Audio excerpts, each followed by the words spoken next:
Good morning to all of you. Myself Karthik K. Patel, lecturer in Electrical Engineering Department, VPMP Polytechnic. Subject name is Electrical Traction System. Unit number 4, Electrical Locomotive and Auxiliary Equipment. Topic name is different types of locomotive. The objective of the today's session is different types of locomotive. First one is a DC locomotive, second one is a AC locomotive, and third one is a composite locomotive. Now we are start the first DC locomotive. Why the DC locomotive are used and why the locomotive are work. તો first on the screen તમને જે દેખાય છે જે છે construction of DC locomotive, જેની અંદર તમે અહીંયા જોશો કે પેન્ટોગ્રાફ ઓવરહેડ ટ્રાન્સમિશન લાઇન થી લઈને અહીંયા તમને ટ્રેક સુધીના દરેકે દરેક સિક્વન્સની અંદર બ્લોક ડાયાગ્રામના ફોર્મની અંદર ડીસી લોકોમોટિવ રિપ્રેઝેન્ટ કરવામાં આવ્યું છે. હવે આપણે સ્ટેપ બાય સ્ટેપ જોઈએ કે ડીસી લોકોમોટિવની અંદર કયા કયા મેઇન ઇક્વિપમેન્ટ્સ યુઝ થાય છે. તો સૌથી પહેલું આપેલું છે પેન્ટોગ્રાફ. તો પેન્ટોગ્રાફનું મેઇન ફંક્શન શું છે? તો પેન્ટોગ્રાફનું મેઇન ફંક્શન છે ઓવરહેડ ટ્રાન્સમિશન લાઇનમાંથી જે સપ્લાય, અહીંયા તમે જોશો કે ઓવરહેડ કંડક્ટર આપેલો છે. ઓવરહેડ કંડક્ટર જે છે એ ડીસી સપ્લાય ટ્રાન્સમિટ કરે છે. તો પેન્ટોગ્રાફનું જે મેઇન ફંક્શન છે એ ઓવરહેડ કંડક્ટરમાંથી ડીસી સપ્લાયને કલેક્ટ કરવાનું કામ છે. તો એ અહીંયા ઓવરહેડ લાઇનમાંથી ડીસી સપ્લાય કલેક્ટ કરે છે.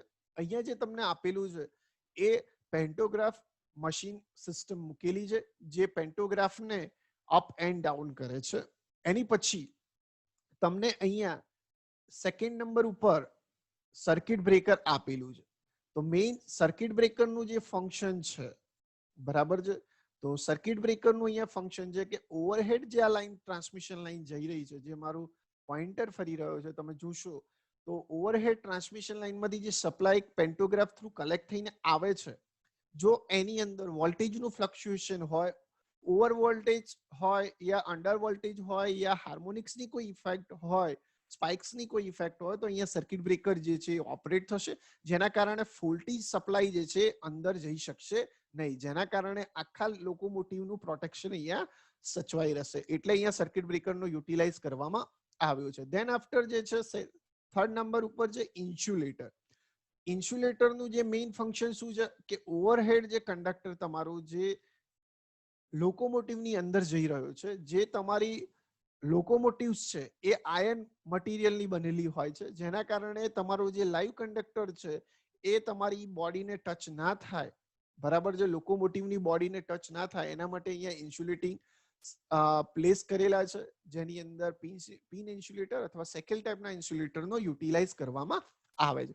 એની પછી થર્ડ નંબર ઉપર છે કંટ્રોલ ઇક્વિપમેન્ટ્સ. તો કંટ્રોલ ઇક્વિપમેન્ટ શું છે? તો જ્યારે અહીંયા આપણે ડીસી લોકોમોટિવ સ્ટડી કરી રહ્યા છે એટલે અહીંયા કંટ્રોલ ઇક્વિપમેન્ટ્સની અંદર પણ દરેકે દરેક ઇક્વિપમેન્ટ જે છે એ ડીસી હશે. ડીસીની અંદર ફર્સ્ટ જે છે એ મેઝરિંગ ઇન્સ્ટ્રુમેન્ટ હોય કે જેની અંદર વોલ્ટેજ અને કરંટ ડીસીની અંદર મેઝર થાય, એટલે ડીસી વોલ્ટમીટર અથવા ડીસી એમીટર હોય છે. એની પછી ઇન્ડિકેટિંગ ઇક્વિપમેન્ટ્સ હોય છે, પ્રોટેક્ટિવ ઇક્વિપમેન્ટ્સ હોય છે, રિલેઝ હોય છે, જે આની અંદર પ્લેસ કરવામાં આવે છે. પેન્ટોગ્રાફ મિકેનિઝમને અપ એન્ડ ડાઉન કરવા માટેની કંટ્રોલ સિસ્ટમ પણ અહીંયા પ્લેસ કરેલી હોય છે. એની પછી અહીંયા સેકન્ડ સર્કિટ બ્રેકર આપેલું છે.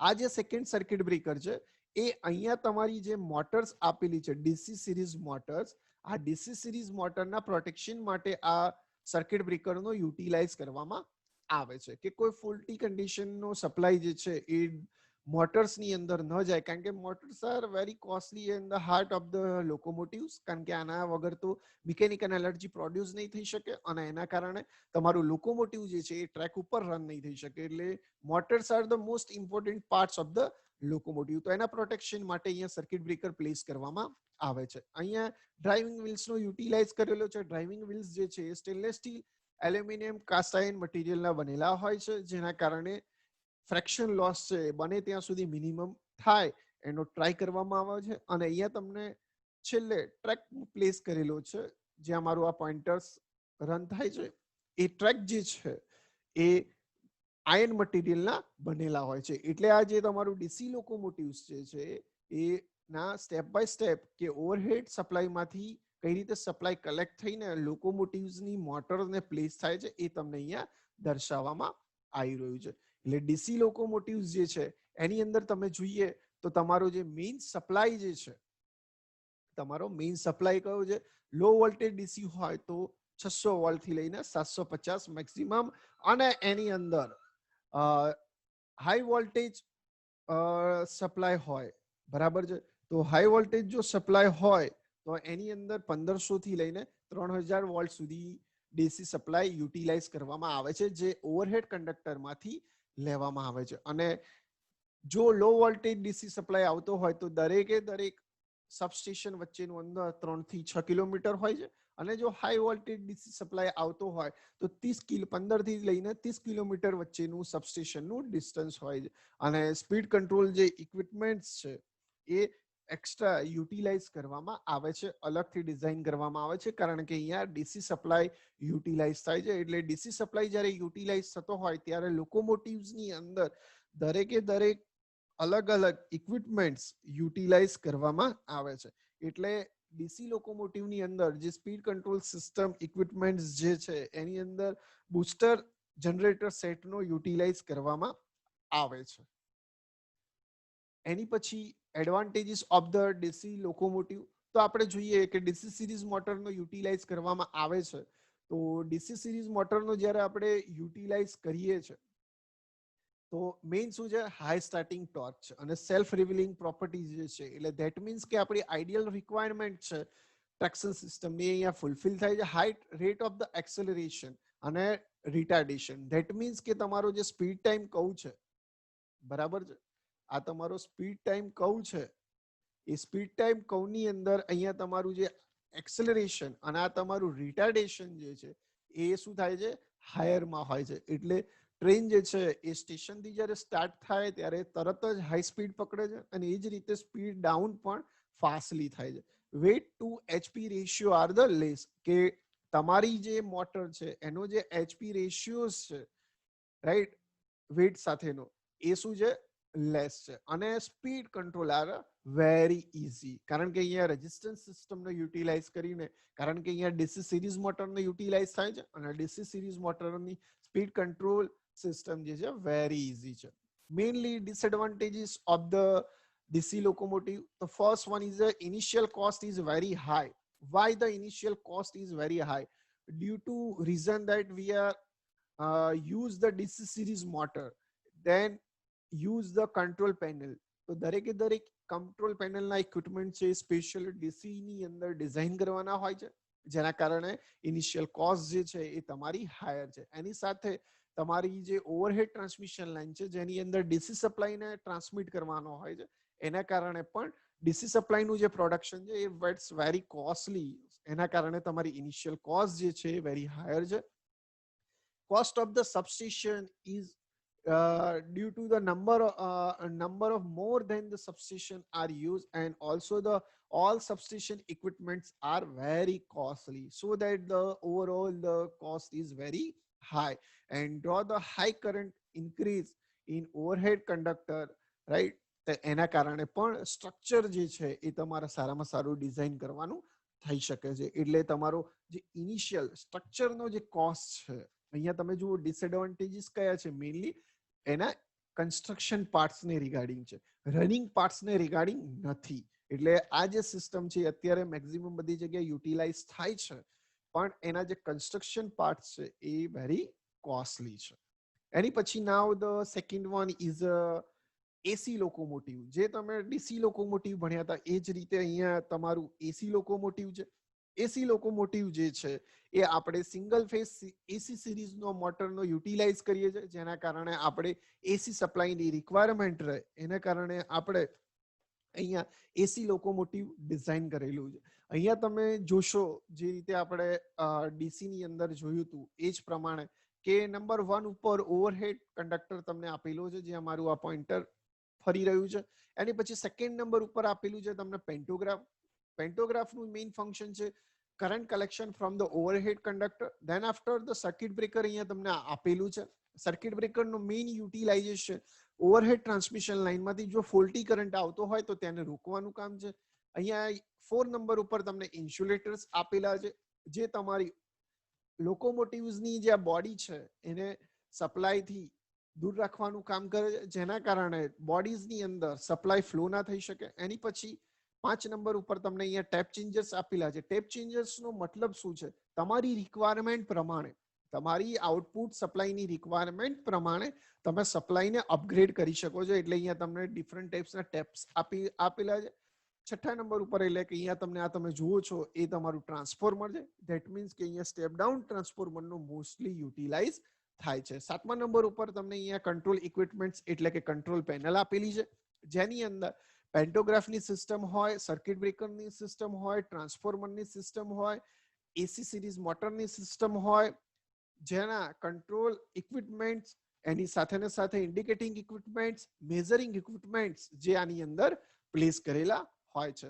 8મા નંબર ઉપર તમને અહીંયા starting and speed regulator place કરેલું હોય છે, જે તમારી એસી સિરીઝ મોટર છે એને સ્ટાર્ટ કરવાનું કામ કરે છે. એટલે one type of the starters જે છે એ અહીંયા પ્લેસ કરેલું છે. અહીંયા 9મા નંબર ઉપર તમે જોશો તો મારું જ્યાં કર્સર ફરી રહ્યું છે, જે એસી સિરીઝ મોટર છે, જેનો યુટિલાઇઝેશન આપણે મિકેનિકલ એનર્જી પ્રોડક્શન માટે કરીએ છીએ. એની પછી ડ્રાઇવિંગ વ્હીલ્સનો યુટિલાઇઝ થાય છે અને એઝ યુઝ્યુઅલ રેલવે ટ્રેક સિસ્ટમનો અહીંયા યુટિલાઇઝ થાય છે. તો એસી જ્યારે લોકોમોટિવનો યુટિલાઇઝ કરીએ છીએ ત્યારે સપ્લાય જે છે એ 25 kV નો યુટિલાઇઝ કરવામાં આવે છે. અને અહીંયા આપણે એસી સિરીઝ મોટરનો યુટિલાઇઝ કરતા હોવાથી આપણે અહીંયા ફ્રીક્વન્સીને અડધી કરીએ છીએ, એટલે કે 25 હર્ટ્ઝ જેટલી ફ્રીક્વન્સીનો યુટિલાઇઝ કરવામાં આવે છે. એની સાથે બે સબસ્ટેશનો વચ્ચેનું જે ડિસ્ટન્સ છે એ 50 થી લઈને 80 કિલોમીટર સુધીનું હોય છે, જેના કારણે આપણને કોસ્ટિંગ જે છે એ વેરી લેસ પડે છે. અને એસી સબસ્ટેશન જે છે એ તમે ક્યાંય પણ પ્લેસ કરી શકો છો, અને જે લોડ સિસ્ટમનું સબસ્ટેશન હોય એનો યુટિલાઇઝેશન પણ તમે એમાંથી એસી સપ્લાય કલેક્ટ કરીને રેલવે લાઇનની અંદર પણ પ્લેસ કરી શકો છો. એટલે સબસ્ટેશન જે છે એની અંદર મેઇનલી ટ્રાન્સફોર્મરનો યુટિલાઇઝ થાય છે, અને એની સાથે આપણે જે ફ્રીક્વન્સી ચેન્જ કરવાની છે એટલે કે ફ્રીક્વન્સી ચેન્જરનો પણ યુટિલાઇઝ કરવામાં આવે છે. તો આ તમારું જે છે એ એસી લોકોમોટિવ્સ જે છે એ પ્લેસ કરેલું છે, કે જેની અંદર તમે મોટરનો અહીંયા તમે જુઓ છો એ યુટિલાઇઝ થાય છે. અને મોટરનો યુટિલાઇઝ કરીને અને એની સાથે તમે જોશો કે અહીંયા અર્થિંગ યુનિટ્સ આપેલું છે, કે જે તમારા આ રેલવે ટ્રેક છે એના રેલવે ટ્રેકને અડે છે, જેના કારણે તમારું જે પ્લસ સપ્લાય છે એનો અહીંયા સર્કિટ માઇનસ સપ્લાય તરીકે રિટર્ન કંડક્ટર પ્લેસ કરે છે. એટલે અહીંયા તમને ડીસી લોકોમોટિવ એસી લોકોમોટિવ આપેલું છે. એડવાન્ટેજીસ અહીંયા તમને આપેલા છે, જેની અંદર power feed at a high voltage reduce the current, અને cross section area of the conductor is very less, કારણ કે એસી સપ્લાય છે. એસી સપ્લાય તમે by use of transmission line ગમે ત્યારે ફ્લો કરી શકો છો, એના માટે સ્પેશિયલ ડિઝાઇન કરવાની જરૂર પડતી નથી. એની પછી જે છે એ ઓવરહેડ સ્ટ્રક્ચર જે છે એની કોસ્ટ પણ આપણે રિડ્યુસ કરી શકીએ છીએ. સિંગલ ફેઝ એસી સિરીઝ મોટરનો આપણે અહીંયા યુટિલાઇઝ કર્યો છે, જેના કારણે એનું કન્સ્ટ્રક્શન પણ ખૂબ જ સિમ્પલ છે, અને સ્પીડ કંટ્રોલ તમારો શું છે વેરી ઇઝી છે. એની પછી ડિસએડવાન્ટેજીસ જોઈએ તો અહીંયા આપેલું છે કે high cost of overhead structure. તમે આગળ એવું કીધું કે ઇટ્સ એડવાન્ટેજીસ, અને હવે કહો છો ડિસએડવાન્ટેજીસ. તો એની અંદર આજે high cost of overhead structure જે છે એ હાઈ વોલ્ટેજ ટ્રાન્સમિશન લાઇન જો આવતી હોય તો એની ટાવરની જે હાઇટ અલગથી ડિઝાઇન કરવાની થાય, ત્યાં એના માટે આ ડિસએડવાન્ટેજીસ થાય છે. સ્પેશિયલી ફ્રીક્વન્સીને આપણે કન્વર્ટ કરવાનું હોય છે, એના માટે ફ્રીક્વન્સી ચેન્જર પ્લાન્ટ જે છે એ દરેક સબસ્ટેશનની અંદર પ્લેસ કરવાનો હોય છે, જેના કારણે ફ્રીક્વન્સી ચેન્જ કરવા માટે અલગથી જે ઇક્વિપમેન્ટ્સ યુટિલાઇઝ થાય છે, જે વેરી કોસ્ટલી છે અને not suitable for the suburban services.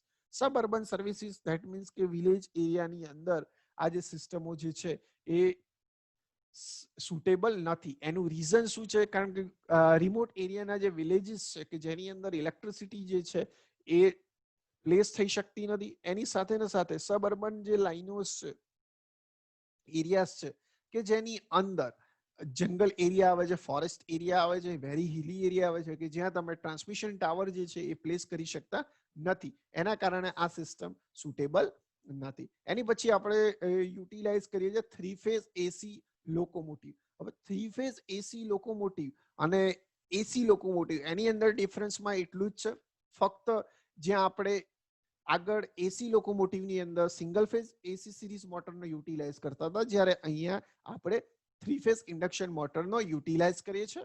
અને સપ્લાય વોલ્ટેજ જે છે એ આગળ 25 કેવી હતો, જેની જગ્યાએ અહીંયા 33 કેવી અથવા 36 કેવી નો યુટિલાઇઝ કરીએ છીએ. અને ફ્રીક્વન્સી જે છે એ આપણે ત્યાં 25 હર્ટ્ઝ યુઝ કરતા હતા, એની જગ્યાએ અહીંયા આપણે 50 હર્ટ્ઝ અથવા 16:3 હર્ટ્ઝનો યુટિલાઇઝ કરી શકીએ છીએ. કરંટ જે છે કલેક્શન જે ઓવરહેડ ટ્રાન્સમિશન લાઇનમાંથી આપણે 2 અને કંડક્ટર રેલ સિસ્ટમમાંથી ત્રીજો એ રીતે 3 ફેઝ સપ્લાય જે છે પ્લેસ કરીએ છીએ. આની અંદર મેઇન આ સિસ્ટમ જ્યારે યુટિલાઇઝ કરવામાં આવે છે ત્યારે આપણે એક આરનો કન્વર્ટર અલગથી એક ઇક્વિપમેન્ટની જરૂર છે. જે આરનો કન્વર્ટરનું મેઇન ફંક્શન છે સિંગલ ફેઝ સપ્લાયનું 3 ફેઝ સપ્લાયની અંદર કન્વર્ઝેશન કરવું, અને એની સાથે સ્ટેપ ડાઉન ટ્રાન્સફોર્મર અને ફ્રીક્વન્સી કન્વર્ટિંગ પ્લાન્ટની પણ જરૂર પડે છે. કારણ કે ફ્રીક્વન્સી એના કારણે ઘટાડીએ છીએ કારણ કે આપણો પાવર ફેક્ટર જે છે ઇમ્પ્રુવ થઈ શકે છે. એડવાન્ટેજીસ જે છે કે હાઈ વોલ્ટેજ 3 ફેઝ ઇન્ડક્શન મોટરનો જ્યારે આપણે યુટિલાઇઝ કરીએ છીએ ત્યારે એની કોસ્ટ, એનું કન્સ્ટ્રક્શન વેરી સિમ્પલ છે અને ફ્રીક્વન્સી એફિશિયન્સી જે છે વેરી હાયર છે. Regenerative braking system are possible in automatically, no any other additional equipments are used and power is directly given to the motor to reduce the other equipment like is a step down transformer. એટલે આ તમારા main advantages. સામે disadvantages જોઈએ તો low starting torque at a high starting current, કે સ્ટાર્ટિંગની અંદર જે ટોર્ક જે છે વેરી લો છે. કોમ્પ્લિકેટેડ ઓવરહેડ 3 ફેઝ સિસ્ટમનું કન્સ્ટ્રક્શન કરવું, કે ઓવરહેડ ટ્રાન્સમિશન લાઇનની અંદર જેમ આપણે એસી લોકોમોટિવની અંદર ઓનલી ફોર ધ સિંગલ કંડક્ટરનો યુટિલાઇઝ કરીએ છીએ, જ્યારે અહીંયાની અંદર 3 કંડક્ટર એટલે કે 3 ફેઝનો યુટિલાઇઝ કરવાનો થાય તો તમારું જે સ્ટ્રક્ચર છે એની કોસ્ટ ઇન્ક્રીઝ થાય. એની સાથે એને પ્લેસ કરવું ઓવરહેડ ટ્રાન્સમિશન લાઇનની અંદર ઇટ્સ વેરી ડિફિકલ્ટ, અને absence of the speed control, કે ઇઝીલી સ્પીડ કંટ્રોલ જે છે એ પોસિબલ થતો નથી. એટલે આ જે છે એ 3 ફેઝ લોકોમોટિવનો યુટિલાઇઝેશન અત્યારે હાલ મોસ્ટલી ઇટાલી કન્ટ્રીની અંદર થાય છે. એની પછી આપેલું છે AC and DC composite locomotive. This theory are the most important for your GTU examination. તો આ ખાસ આપણે પ્રિપેર કરવાની છે, જેની અંદર તમારે આ જે ડાયગ્રામ આપેલો છે એ ડાયગ્રામ અને એના નંબર સાથે જે લેબલ્સ આપેલા છે એ ડ્રો કરી અને એનું કન્સ્ટ્રક્શન દરેકે દરેક ઈચ એન્ડ એવરી લેબલ્સનું કન્સ્ટ્રક્શન વર્કિંગ સમજાવવાનું છે. તો એની અંદર આપણે જોઈએ લેબલ 1 ની અંદર આપેલું છે ઓવરહેડ કંડક્ટર. ઓવરહેડ કંડક્ટરનો યુટિલાઇઝેશન એસી સપ્લાયને ટ્રાન્સમિટ કરવા થાય છે. એની પછી આપેલું છે pantograph to collect the current from the overhead transmission line. Then after the circuit breaker. Circuit બ્રેકરનું મેઇન ફંક્શન છે પ્રોટેક્શન પર્પઝ માટે. 4th નંબર ઉપર ઇન્સ્યુલેટર આપેલું છે, જે તમારા લાઈવ સપ્લાય ટ્રાન્સમિશન કંડક્ટર છે, જે તમારી લોકોમોટિવ્સની બોડીને ટચ ના થાય. એના પછી 6થા નંબર ઉપર આપેલું છે તમને ટેપ ચેન્જર્સ આપેલું છે. 5મા નંબર ઉપર ટેપ ચેન્જર્સનો યુટિલાઇઝેશન સ્ટેપ ડાઉન સપ્લાય કરવા માટે થાય છે.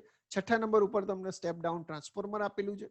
હવે અહીંયા તમારા મોસ્ટ ઇમ્પોર્ટન્ટ છે, કારણ કે અહીંયા એસી એન્ડ ડીસી કોમ્પોઝાઇટ લોકોમોટિવ છે. કોમ્પોઝાઇટ લોકોમોટિવ ધેટ મીન્સ કે એસી સપ્લાયનું ડીસી સપ્લાયની અંદર કન્વર્ઝેશન. એટલે અહીંયા તમને રેક્ટિફાયર, અહીંયા તમને એક ડાયોડ અને અહીંયા એક ફિલ્ટરનો સિમ્બોલ્સ તમને ડ્રો કરેલો છે. એનો મતલબ એવો છે કે અહીંયા તમારે રેક્ટિફાયર પ્લસ ફિલ્ટર સિસ્ટમનો અહીંયા યુટિલાઇઝ કર્યો છે, જે તમને એસી સપ્લાયનું ડીસી સપ્લાયની અંદર કન્વર્ઝેશન થાય. ધેન આફ્ટર અહીંયા એ ડીસી સિરીઝ મોટર જે છે એ અહીંયા તમને આપેલી છે. ડીસી સિરીઝ મોટર જે અહીંયાથી ડીસી સપ્લાય જે કન્વર્ટ થાય એ અહીંયા તમને આપે છે. હવે એની અંદર ડીસી સિરીઝ મોટર આપણે એના કારણે યુટિલાઇઝ કરીએ છીએ કારણ કે અહીંયા ડીસી સિરીઝ મોટરની કેરેક્ટરિસ્ટિક જે છે આઈડિયલ કેરેક્ટરિસ્ટિક આપણી ટ્રેક્શનની એ બધી જ ફૂલફિલ થાય છે. એની સાથે અહીંયા તમને ડ્રાઇવિંગ વ્હીલ્સ અને as usual railway track place કરેલું હોય. એટલે અહીંયા જે મેઇન પોઈન્ટ્સ જે છે એ કયા છે? આ રેક્ટિફાયર પ્લસ ફિલ્ટર. બરાબર છે. રેક્ટિફાયર ફિલ્ટર જે છે એ અહીંયા તમારા અલગથી યુટિલાઇઝ લોકોમોટિવ્સ ની અંદર પ્લેસ કરવા પડે છે. એટલે આ અહીંયા તમને એકચ્યુઅલ લોકોમોટિવ સિસ્ટમ જે એકચ્યુઅલ ટ્રેનની અંદર પ્લેસ કરેલો હોય છે મોડર્ન એસી લોકોમોટિવ્સ ની અંદર, તો અહીંયા તમને આપેલો છે કે જેની અંદર તમે અહીંયા જોશો તો મેઇન જે રેક્ટિફાયર તમને અહીંયા આપેલું છે, એની સાથે અહીંયા તમને ટ્રાન્સફોર્મર મેઇન તમને આપેલું છે, એની સાથે અહીંયા તમને મેઇન ઇન્વર્ટર્સ, રાઈટ, આ જે બધા છે એ રિક્વાયરમેન્ટ પ્રમાણે તમારે જે ડીસી સપ્લાયની રિક્વાયરમેન્ટ હોય એ પ્રમાણે અહીંયા તમને રેક્ટિફાયર અલગ અલગ જગ્યાએ પ્લેસ કરેલા છે, જેની અંદર રિક્વાયરમેન્ટ પ્રમાણે તમારે ડીસી સપ્લાય અથવા ઇન્વર્ટર જે એસી સપ્લાયની રિક્વાયરમેન્ટ હોય તો ત્યાં એ બધી જગ્યાએ થાય છે. અહીંયા જો પેન્ટોગ્રાફ આપેલો છે, સર્કિટ બ્રેકર આપેલું છે, અને અહીંયા તમને આ બધા ઇન્સ્યુલેટર્સ જે છે એ પ્રોવાઈડ કરેલા છે. એટલે આ તમારો એસી લોકોમોટિવનો મોડર્ન ડાયાગ્રામ છે. એડવાન્ટેજીસ જોઈએ તો line current will be decrease with the increase of the line voltage, decrease in the line current reduce the cross section area of the overhead conductor, decrease in the line current reduce the line losses, large spacing between the substation, and also less auxiliary equipments are used, and so that the substation cost is very less and size and height of the locomotives will be reduced. Disadvantages શું છે કે single phase creates the unbalance in a three phase supply system, interference in neighboring of the communication line, and locomotives require the more auxiliary and equipments, hence become it's complicated. કારણ કે તમે અહીંયા જોશો કે તમારું જે અલગ અલગ રિક્વાયરમેન્ટ છે, કારણ કે અહીંયા આપણે શું છે રેક્ટિફાયર પ્લસ ફિલ્ટર સિસ્ટમનો અહીંયા યુટિલાઇઝ કર્યો છે ને, અધર જે રિક્વાયરમેન્ટ છે એ બધી જગ્યાએ અહીંયા તમને અધર ઓક્ઝિલરી ઇક્વિપમેન્ટ્સ છે એ અહીંયા આપણે યુટિલાઇઝ થાય છે. એના કારણે થોડીક લોકોમોટિવની ડિઝાઇન જે છે એ કોમ્પ્લિકેટેડ થાય છે. તો આ જે છે તમારી વર્લ્ડની ફાસ્ટેસ્ટ ટ્રેન છે જે ફ્રાન્સની અંદર પ્લેસ કરેલી છે. The flagship of the France railway technology is the high speed traction world fastest train જે છે, કારણ કે 1 કિલોમીટરની અંદર 574 એટલે કે 574.8 કિલોમીટર પર અવરની સ્પીડે એ ચાલે છે, અને એનો જે સાઉન્ડ જે છે એ પણ વેરી લેસ છે, અને એના કારણે રેઝિસ્ટન્સ જે છે એ પણ વેરી લેસ છે. અહીંયા તમે જોશો કે એનો શેપ જે છે, બરાબર છે, એનો જે શેપ છે એ મોસ્ટ ઇમ્પોર્ટન્ટ છે. એટલે આ જે છે વર્લ્ડની ફાસ્ટેસ્ટ ટ્રેન છે કે 1 કિલોમીટર 1 કલાકની અંદર 574 કિલોમીટર સુધી જઈ શકે છે. એટલે તમે અહીંયાથી દિલ્હી જવું હોય તો 1.5 કલાક થાય, 900 કિલોમીટર, બરાબર છે. એટલે 1.5 કલાકની અંદર જે તમે બાય પ્લેન જાઓ છો એ જ રીતે અહીંયા તમે બાય ટ્રેન પણ જઈ શકો છો. તો આજે આપણે કયા કયા પોઈન્ટ ડિસ્કસ કર્યા? તો different types of locomotive, DC locomotive, AC locomotive and composite locomotive. તો એ આપણે અહીંયા પોઈન્ટ ડિસ્કસ કર્યા. Thank you very much for joining a session. Have a nice